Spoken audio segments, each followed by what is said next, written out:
Hello, it's me, Dave Joseph P. Pugat, a student from BS Ket 2. 10 hours from now, we will be demonstrating a video of different knot tying techniques and try to explain how and when to utilize them. Yep, so I hope you get to pick up a thing or two from them. Enjoy the video. Let's go. Hello, good evening.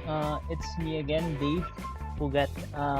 And tonight I would like to tie some knots to demonstrate what I've learned.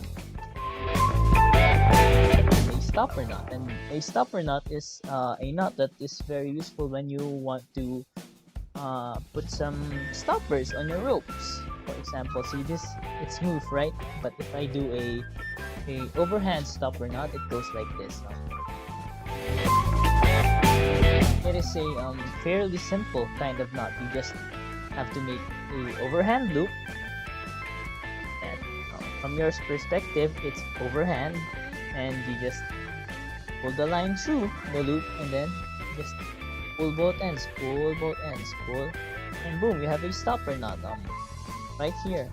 It's one of the most basic kinds of knots, and you can also use them to join two lines together, but that's not another one recommended. Another variation of the overhand knot is the double overhand knot. You just same steps. You do a overhand loop there. Now you pass this line through. Now instead of just pulling it on after passing the working end on the loop, you make another one.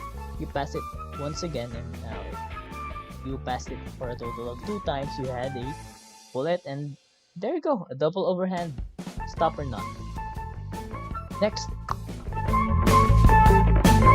figure of 8 stopper knot. It's fairly simple. You just see the line. Yeah, you're just going to have to make a number 8.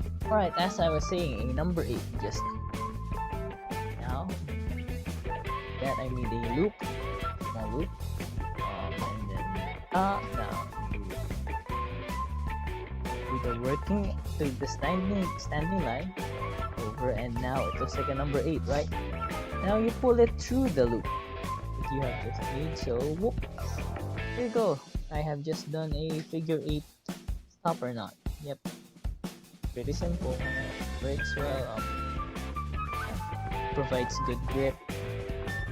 Alright, and another one of its variations is figure 8 on a bite. So it's the same as doing a figure 8, but it's done on a bite. So it's very useful when you have no working ends and you want to make a stopper knot. So you let's say that these 2 ends are occupied with something else, and I want to make a figure 8 stopper knot. So I just do a bind. This is a bind. They are not twisted together or anything. So now you just do the figure 8.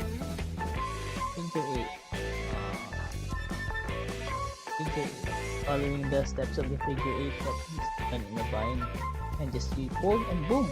There we go. There you have it. Figure 8 stopper knot. On a bite. Alright, moving on. Alright, I will now be demonstrating to you joint knots, making joint knots when you join 2 lines together. So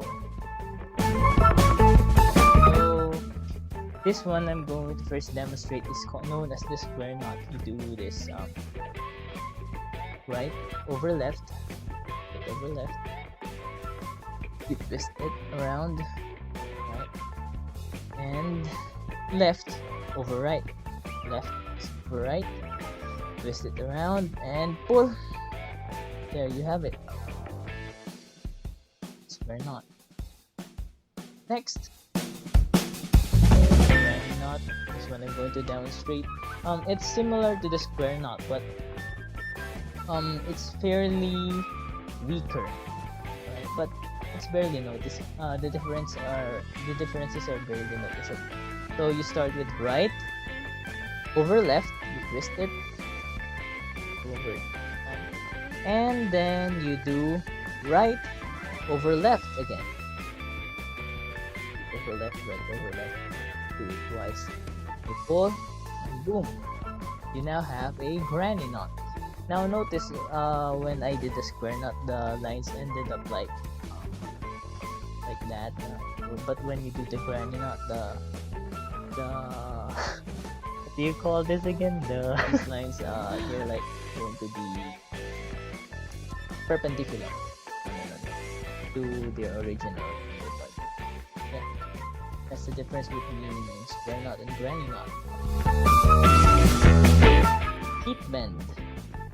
It is a knot usually used when joining or putting together lines of different diameters. It works best when you want to put together lines of different diameters. We first make a bite. The thicker rope, usually the thicker rope gets the bite. Gets to make the thicker rope has to have a bite. All right, and the thinner rope will pass through the bite, pass through the bite, then it will go around the bite and go back into the bite and into the it will go into the like that. Then you just pull, boom. There you have it. Heat bend. Alright, next. Loop knot. These are knots that have loops in them. They are useful for if you want to attach something on a loop. It could be used on rescue missions. Yes, so I'm going to demonstrate one of them. This one is called the bow line. So you start with the line. This is how it works. You have a line, you make an overhand loop, then you pass that overhand, then you pass the working end through the loop, pass it through. Now this, you pass it, you twist it on the standing end, then you pass it again through the loop, and now you pull on the standing end to tighten. And boom, we have just made a bow line.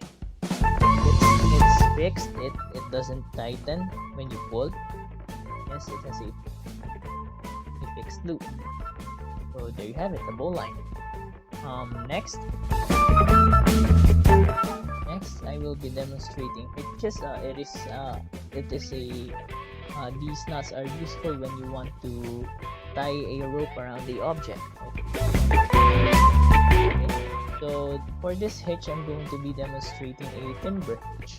For example, let's say my arm here is a piece of lumber or wood that you want to tie. So you first hook and you go under and you twist the working end 2 times. Nice, right? Let me just make sure I twist that right twice. Then you pull on the standing end and it would tighten. Now you can pull the object whatever you wanted to tie the timber hitch with. Okay, that was called a timber hitch.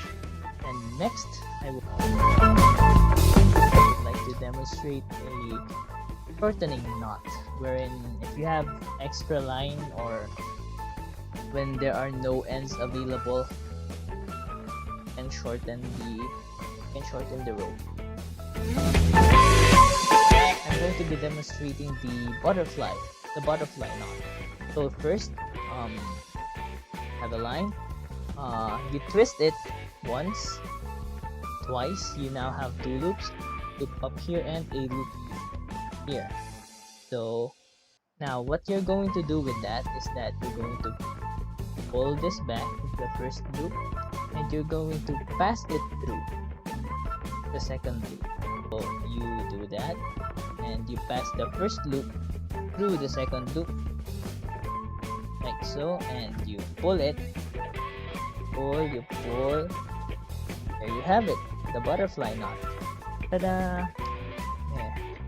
So doing so achieved 3 had achieved three purposes. Shorten the line. You were able to make a loop. You can attach carabiners to it. Useful mounting line for you're making a clothesline. And put hangers in it. And another purpose is that if this part is a damaged part of the rope, you can do the butterfly knot so that if this was a damaged part, when you pull on the line, it wouldn't be affected.